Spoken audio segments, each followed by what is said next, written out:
No sé, Laura, cuánto tiempo esperamos, hasta las y 5. Eh, O, sí, podemos esperar hasta las y 5. Después tenemos una tolerancia de 10 minutos más o menos porque tenemos que dejar habilitada ujú. la licencia de Zoom. Ok.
Bueno, si les parece, vamos empezando. Dale, Mariana. Ujú. Bueno, buenos días a todos. Vamos a escuchar hoy la charla de Diego de Ledone, que es licenciado en Ciencias de la Computación de la Universidad de Buenos Aires, doctor en computación también de la UBA. Actualmente está haciendo un postdoctorado en París, en Francia. Hizo algunos otros ya a esta altura y está instalado en Francia desde hace un tiempito.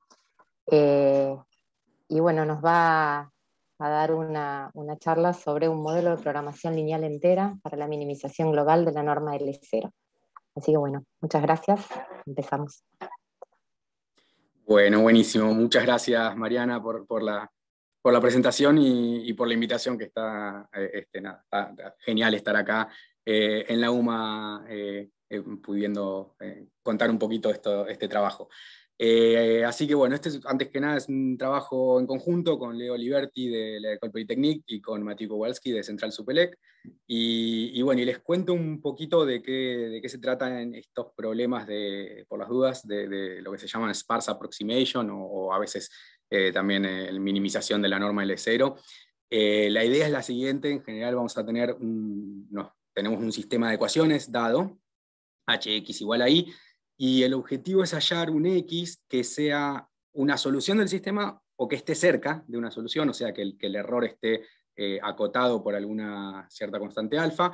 Y además lo que vamos a querer es que la norma cero, que se define como la cantidad de componentes no nulos de x, sea también chiquito. Entonces, de alguna manera tenemos como estos dos objetivos: por un lado, minimizar el error con respecto al sistema, y por otro lado minimizar lo que se llama el soporte de la solución, ¿no? O sea, queremos tener la menor cantidad de componentes no nulas en la solución.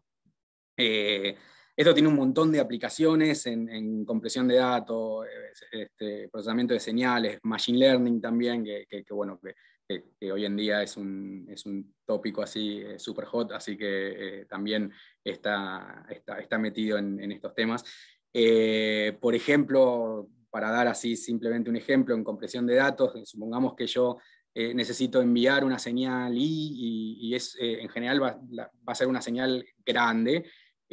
Bueno, en lugar de enviar esta señal i entera, lo que podemos hacer es ponernos de acuerdo en una matriz H, un diccionario, digamos, con lo cual yo lo que puedo hacer es, en lugar de enviar i, envío x directamente, y del otro lado, bueno, se reconstruye la señal que yo quería enviarla ahí simplemente multiplicando por la matriz. Con lo cual, acá tiene sentido que lo que yo quiero hacer es tratar de enviar la menor cantidad de valores posibles, ¿no? Entonces, tal vez para una señal de, no sé, de 2000 posiciones, puedo en una de esas mandando 3 o 4 valores no nulos. Con eso puedo tener una reconstrucción de lo que yo quería mandar bastante precisa. Con lo cual, bueno, hay un montón de aplicaciones, y en este contexto se pueden pensar también en varios problemas definidos, digamos, con estas, sobre estos valores, como por ejemplo lo que podemos pensar es que lo que quiere uno es minimizar el soporte de la solución sujeto a que el error no sea muy grande, o al revés, yo puedo pensar en minimizar el error de la solución sujeto a que el soporte no sea muy grande, o puedo hacer alguna especie de función objetivo múltiple, de multicriterio, digamos, con algunos ciertos pesos entre lo que sería la minimización del error y el soporte. En particular, en este trabajo nos vamos a concentrar en el problema 1, o sea, lo que queremos es minimizar el soporte de la solución, sujeto a que el error no es más grande que una cierta constante, y en particular el error lo vamos a estar acotando usando la norma 2. ¿Bien? Ese es más o menos el contexto. Entonces, les voy a contar un poco sobre unas formulaciones de MIP que existen, de programación lineal entera mixta, que existen en la literatura, y después les cuento un poco de nuestro trabajo. Básicamente el resultado es una nueva reformulación de estos problemas que tienen algunas características interesantes. Las formulaciones que existen, en particular esta que les voy a contar, es bastante intuitiva, digamos, además de las variables X para tener la solución, lo que hace es incorporar variables binarias B, de manera tal de que, bueno, si la B es J, entonces si la B es 0, entonces la correspondiente X también tiene que ser 0. O sea, la única forma de que una componente XJ sea no nula es poniendo en 1 la correspondiente variable B. Entonces tenemos la función objetivo, es minimizar la suma de las variables, que es básicamente minimizar el soporte de la solución. Y después tenemos restricciones, en particular la primera lo que hace es, bueno, ligar las variables B con las X, o sea, si la BJ es 0, la X tiene que ser 0, y si la BJ es 1, la idea es que esta M es lo que se llama una big M, una M grande, con lo cual de alguna manera está como no restringida la X. Y después simplemente lo que tenemos es lo que sería la cota para la norma 2 de la solución, ¿no? O sea, entonces en este modelo tenemos dos cositas a marcar. Por un lado es que tenemos un modelo no lineal, o sea, tenemos un modelo con restricciones cuadráticas.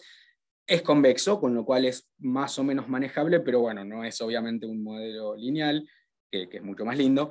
Y por otro lado tenemos las restricciones Big M, que en general no son un gran problema, pero en este caso no está muy claro qué M podemos usar, porque no está muy claro desde el principio qué valor de X voy a llegar a necesitar o voy a poder llegar a necesitar para encontrar un óptimo que minimice el soporte. Con lo cual esto es un problemita en principio. En la literatura lo que se hace, o por lo menos en este paper del cual partimos, lo que se hace es un algoritmo iterativo que en principio arranca con un valor de M, resuelve el MIP asociado a ese valor de M, y se fija si la solución que encontró alguna de las componentes está pegada a este límite de M, lo que significa como que está en el borde de la caja que le permitieron. Entonces lo que hace es aumentar el valor de M y repetir. Y si no hay ninguna de las componentes que esté tocando el valor de M, asume entonces que, bueno, que ya está, que por más grande que sea M, ya tengo una solución óptima, y ahí termina. Lo cual es bastante, digamos, tiene bastante sentido, pero en realidad lo primero que encontramos nosotros fue que este algoritmo no puede dar soluciones subóptimas.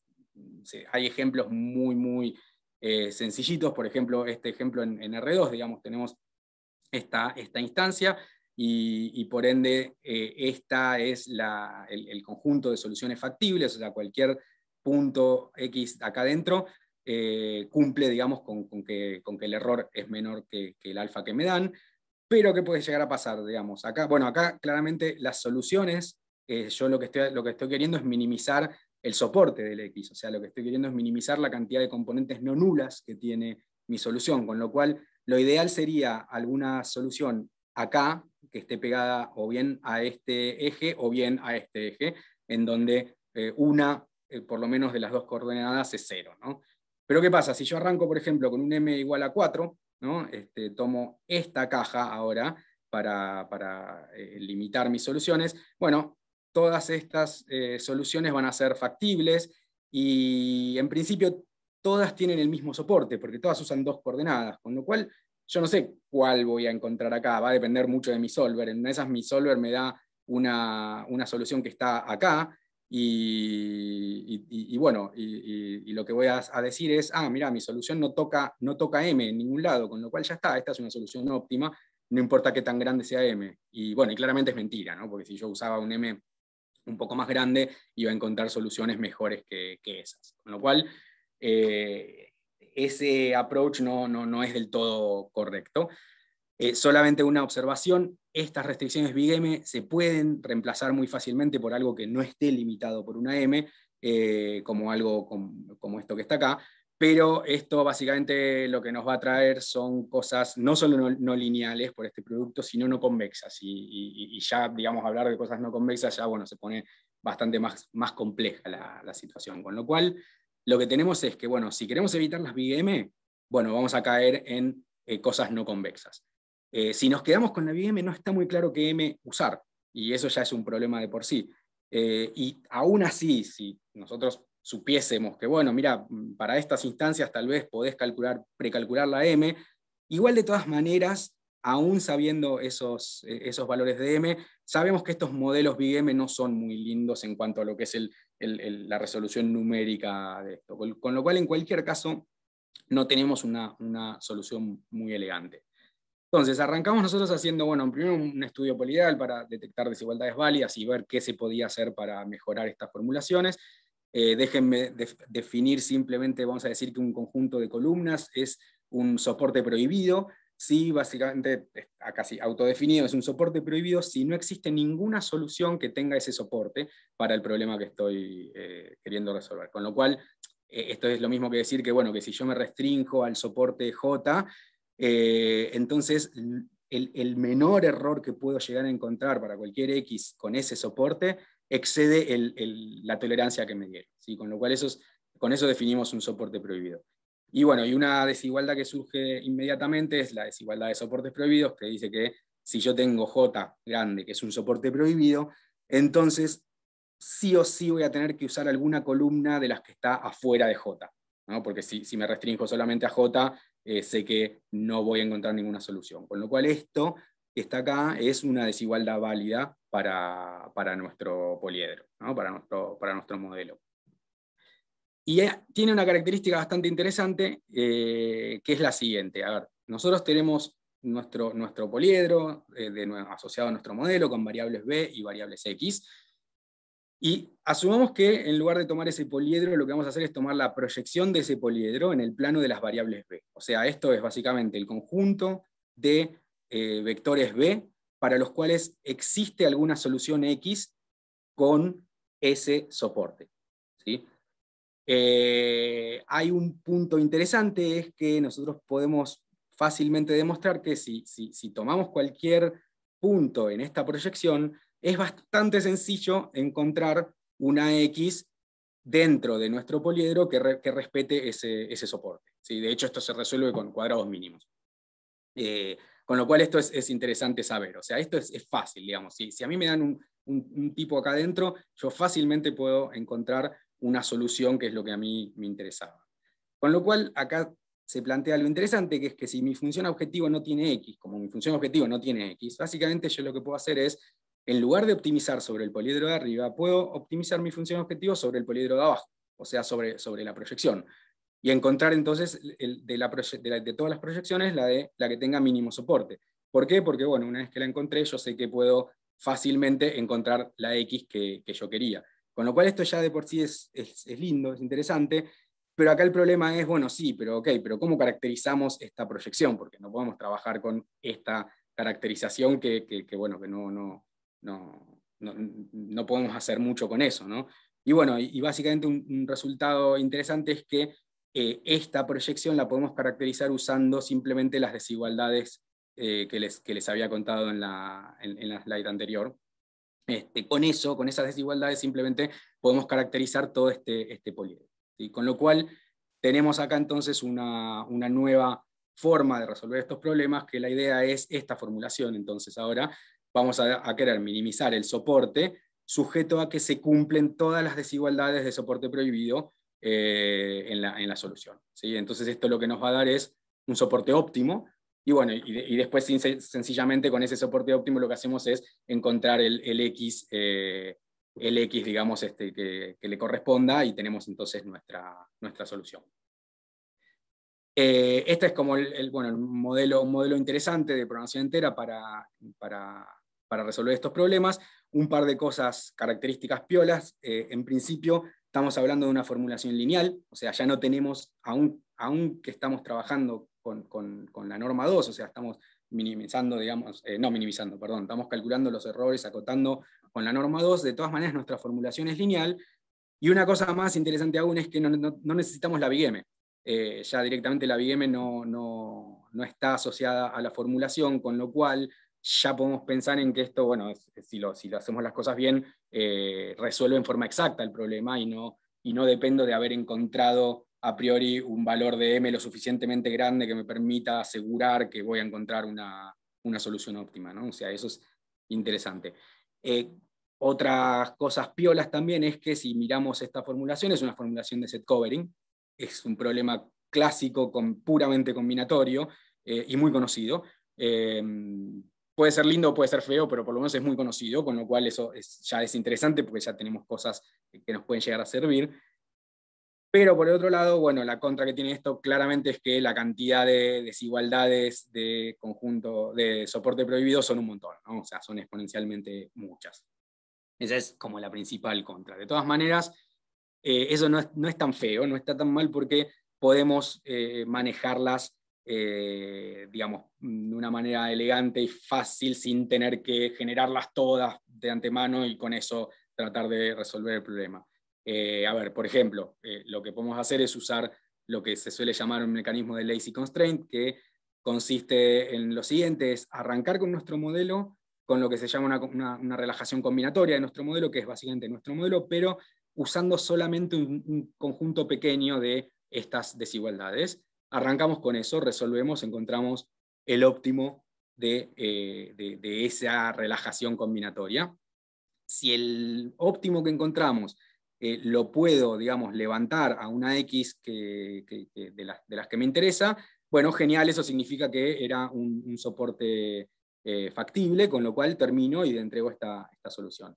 Y si no, si yo cuando intento resolver esto, que como les había contado, esto es muy fácil de resolver con cuadrados mínimos, si cuando intento resolver esto me dice, no, mirá, está afuera, o sea, el soporte este que tenés no es parte de la proyección de los soportes factibles, bueno, eso significa que el soporte que yo tengo es un soporte prohibido. Y bueno, y si es un soporte prohibido, lo que puedo hacer es directamente agregar a la formulación la desigualdad de soporte prohibido asociada a esta solución, y bueno, y seguir iterando. Con lo cual esto nos sirve para poder resolver el problema sin necesidad de generar todas las restricciones de antemano, ¿no? A ver, simplemente un ejemplo, o sea, podemos arrancar con solamente las restricciones azules, optimizamos y en una de esas encontramos, no sé, esta solución que está acá. Como no es un soporte factible, entonces lo podemos cortar con alguna nueva restricción, volvemos a optimizar, por ahí nos encontramos con de nuevo lo volvemos a cortar, volvemos a optimizar, nos encontramos con bueno, lo volvemos a cortar, así hasta que en algún momento el óptimo que encontremos es un óptimo que nos permite llegar a una solución factible, con lo cual ahí decimos, bueno, listo, esta entonces es el óptimo, y con eso resolvemos el problema. Bueno, nada, algunas cositas más interesantes, volviendo al tema poliedral, es que si bien nosotros, si quisiéramos resolver el MIP, de todas maneras, que está arriba, bueno, lo que sabemos es que la proyección esta es un poliedro de set covering, con lo cual cualquier cosa que sepamos sobre el poliedro de set covering seguramente nos va a servir, por ejemplo, cualquier desigualdad válida para este poliedro, nos va a servir como, por ejemplo, para reforzar la resolución de este problema. Pero bueno, en particular nosotros no vamos a hacer exactamente eso, lo que vamos a hacer es resolver el problema entero, y bueno, y compararlo con lo que había, digamos, en la literatura, a ver cómo nos va. Entonces, básicamente planteamos tres approaches de solución. El primero es el algoritmo iterativo sobre el modelo de BigM, para resolver, digamos, bueno, lo que ya había. El segundo es, ok, quedémonos en el modelo MIP con las BigM, pero aplicamos estas desigualdades de soporte prohibido para hacer un algoritmo de branch and cut, resolviendo, digamos, la relajación y agregando eso, a ver qué tan útiles son estas desigualdades. Y el tercer approach es efectivamente no trabajar con el MIP, sino trabajar con el modelo IP, digamos, o sea, trabajar con la proyección y eventualmente al final levantar y devolver la X que corresponda. El branch and cut, la segunda, digamos, el segundo approach, es un branch and cut dentro de todo bastante simple. Lo único que hicimos fue unas heurísticas primales de redondeo y, bueno, y agregar estas desigualdades de soporte prohibido como cortes. Me voy a saltear la rutina de separación porque es medio algo goloso y no tiene mucho secreto. Después, cualquier cosa, si alguien tiene alguna pregunta sobre eso, lo podemos ver. Lo interesante es que esta separación se puede usar también para resolver el modelo sobre la proyección, porque básicamente la rutina de separación no mira las variables X, sino que se maneja solamente con las variables B, con lo cual me sirve también para agregar, así que se las vamos a agregar también a nuestra resolución de la proyección. Bien, entonces, les decía, tenemos estos tres approaches y vamos a probarlo en dos conjuntos de instancias. Acá lo que hay que tener en cuenta es que estamos comparando algo que es heurístico, que es lo que había en la literatura, con un approach que es exacto, ¿no? Entonces, bueno, ya de por sí arranca medio perdiendo, pero bueno, por eso mismo tenemos dos objetivos. Vamos a trabajar con un conjunto de instancias que son de la literatura estas, en las cuales el modelo original ya de alguna manera encontraba, digamos, la solución óptima en casi todas las instancias, o sea, como que no estaba muy claro que esto era una heurística. Entonces vamos a trabajar con esas instancias a ver cómo le va a la nueva formulación. Y por otro lado, lo que hicimos fue fabricar un conjunto de instancias nuevo, basados en un caso patológico, como para ahí sí tratar de ver qué tan malas pueden ser las soluciones heurísticas comparadas con las soluciones exactas del nuevo modelo. A ver, si tengo 3 minutos, creo, más o menos. Creo que sí. Les muestro más o menos acá, lo que estamos viendo acá es para varios conjuntos de instancias, cada línea es un grupo de varias instancias. Para cada uno de los approach vemos la cantidad de instancias resueltas, el tiempo promedio de resolución, la cantidad de instancias no resueltas y el soporte promedio encontrado para esas no resueltas. Y bueno, básicamente lo que podemos ver es que en cuanto a tiempos, mejora muchísimo el nuevo modelo. Tenemos cosas como 22 segundos luego de haber resuelto 50 instancias en promedio en 22 segundos contra haber resuelto solamente 12 con más de 1000 segundos en promedio, con lo cual el approach resulta ser bastante interesante para estas instancias. Después también podemos comparar, sin mirar esto, digamos, podemos comparar cómo le va el branch and cut con respecto al MIP, y más o menos en general mejoran algunas cosas. No me voy a detener mucho en eso.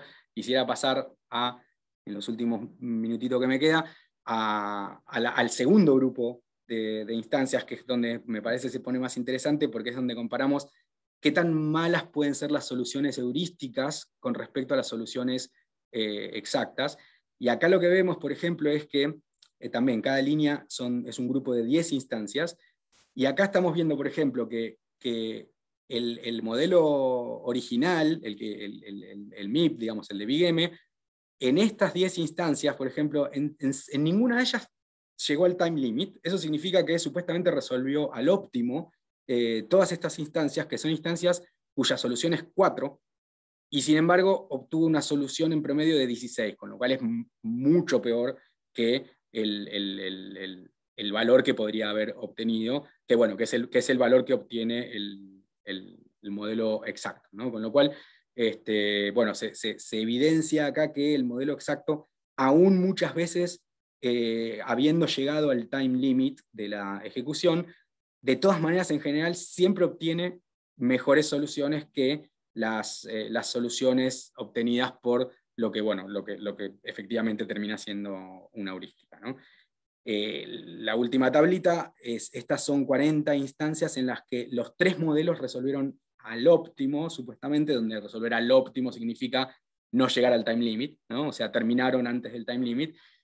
Y lo que podemos ver es que, bueno, el soporte encontrado por el modelo exacto es muchísimo mejor que los soportes encontrados por los modelos Big M, ¿no? O sea, en particular acá tenemos una instancia en donde la solución óptima era 4, y los modelos Big M encontraron una solución de 40, ¿no? O sea que es mucho, mucho peor. Con lo cual, bueno, nada, cierro, creo que ya estamos ahí jugados de tiempo, así que cierro con esto, así simplemente hacer un resumen. Los modelos previos lineales, bueno, no se podían considerar exactos, y bueno, y es interesante que al hacer esta idea de proyectar, de resolver ahí abajo y de luego al final de todo volver a subir, uno puede obtener un modelo que no solo es lineal, sino que es no dependiente del Big M, y bueno, y es exacto, y que bueno, y que en la práctica al parecer daría resultados interesantes. Bueno, se pueden hacer algunas cosas más con esto, pero me parece que lo más interesante para remarcar es esta idea de que a veces está bueno como cambiar un poco la perspectiva y mirar las cosas en alguna proyección o en alguna extensión o lo que sea, para salirse un poco de lo que hay, y bueno, y muchas veces eso puede llegar a ser algo muy, muy interesante. Bueno, nada, así que eso es todo lo que les quería contar, y muchas gracias por la atención. No, por favor, gracias a vos. Tenemos unos minutitos porque empezamos un poquito más tarde, así que tenemos Cierto. unos minutitos para preguntas, ¿puede ser? Ahí está. Sí. Bueno, a ver Sí, si alguien quiere hacer alguna pregunta. ¿Se habla directamente? Se habla. Hola, Diego, ¿cómo estás? Hola, Graciela, ¿qué tal? ¿Qué tal? Tengo 2 preguntitas. Una, apenas empezaste, lo primero que pensé es que, esto porque vengo dando álgebra lineal, evidentemente la proyección sobre el espacio columna de ese I que vos tenés es el que más cerca está, ¿no? La proyección. O sea, cuando vos tenías el Perdón. sistema H por X igual a I, Sí, ¿no? sí. Y no tenías una solución exacta, digamos, la Sí. proyección sobre el espacio columna es el puntito que más cerca está. Sí. Entonces, si vos buscás los puntos que están a una distancia menor o igual que alfa, de alguna manera es una bola alrededor de la proyección de I sobre el espacio columna de X, una bola de radio alfa, digamos, ¿no? Exacto, sí, que es más o menos eso es lo que te quería preguntar, porque no llegaba a ver si en la formulación esa proyección estaba jugando un rol o no, o sea, si aparecía, o sea, si ese dato de la proyección de I sobre el espacio columna de H aparece en la formulación original esta. Sí, la formulación se puede escribir de varias formas.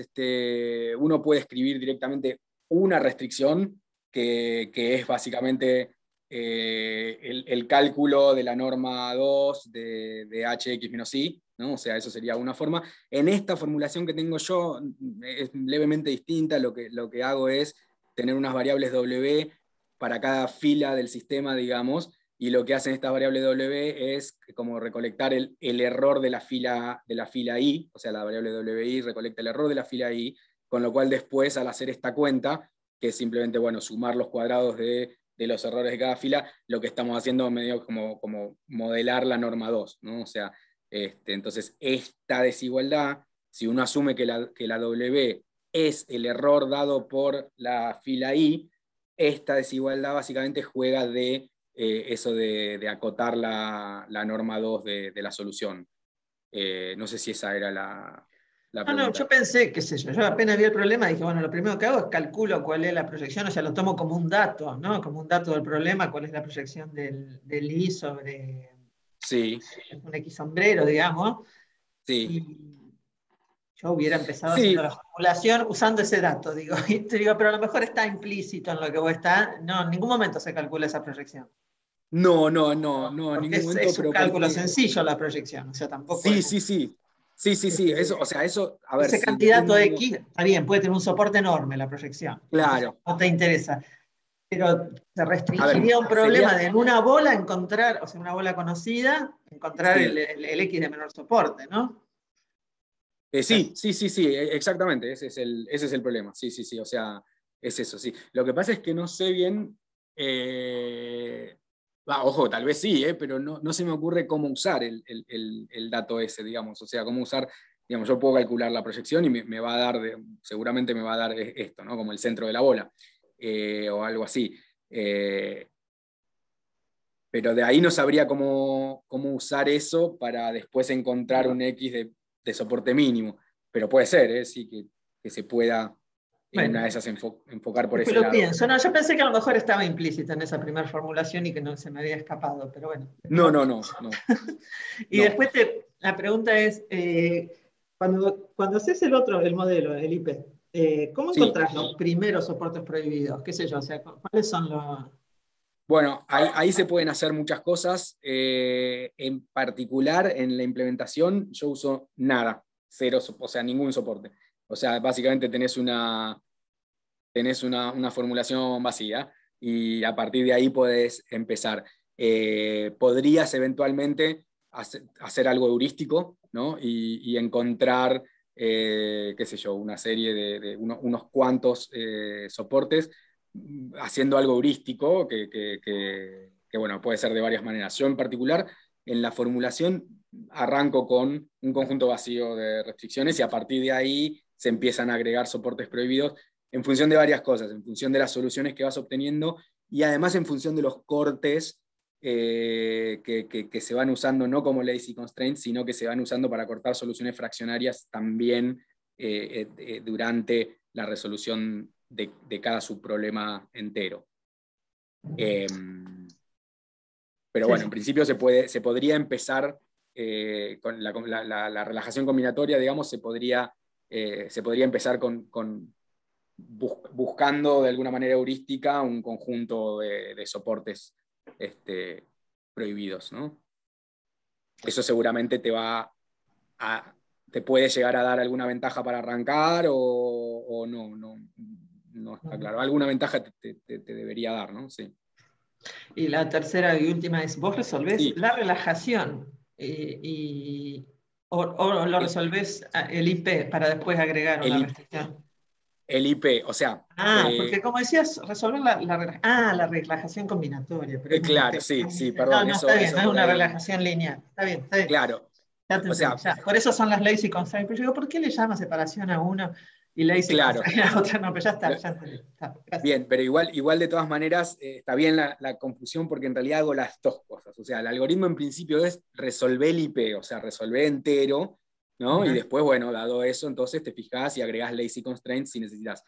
Pero, en realidad, dentro de la resolución del entero, de cada uno de los subproblemas enteros, bueno, obviamente hay un montón de resoluciones de relajaciones lineales. Y para resolver las relajaciones lineales, y con cada solución de las relajaciones lineales, ahí también aprovecho en la implementación para meter cortes, que son también cortes de soporte prohibido, pero que se hacen, digamos, usando la rutina de separación dada una solución fraccionaria, ¿no? Que eso también lo podés hacer y está interesante porque, bueno, dada una solución fraccionaria, también podés agregar un corte de soporte prohibido y de hecho eso ayuda mucho. Si te quedás solo con las lazy constraint,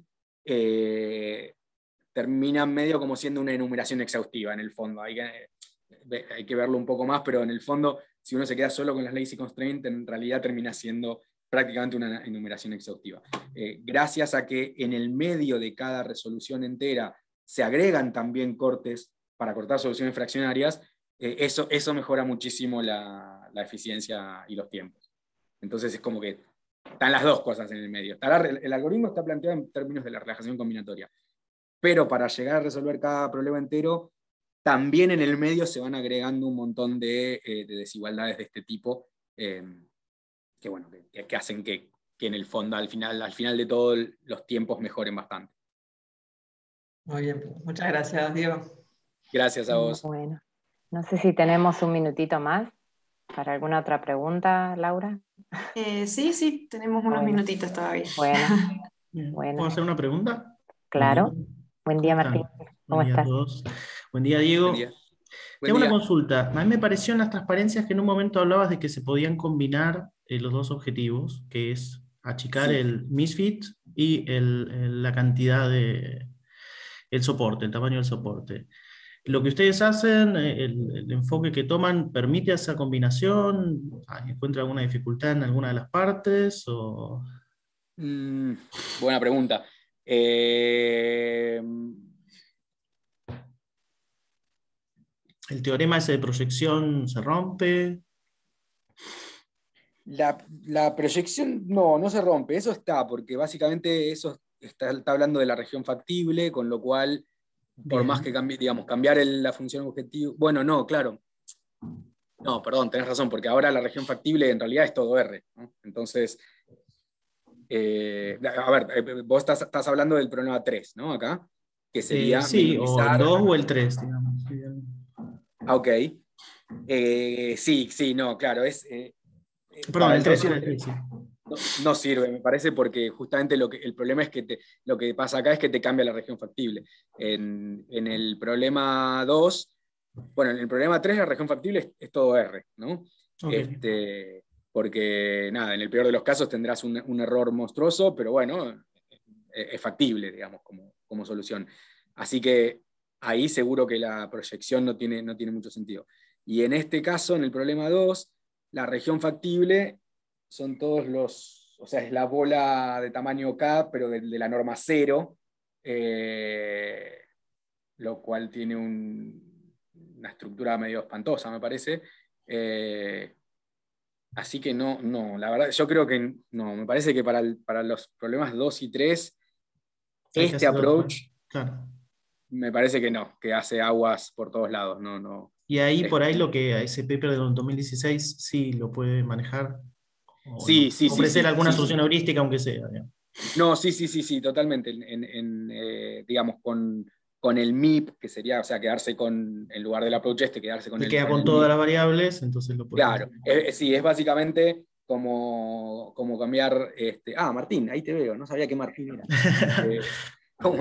Sí, básicamente es cambiar la función objetivo a restricciones o poner las dos cosas en la función objetivo. Claro. Entonces, en el fondo el MIP te sirve.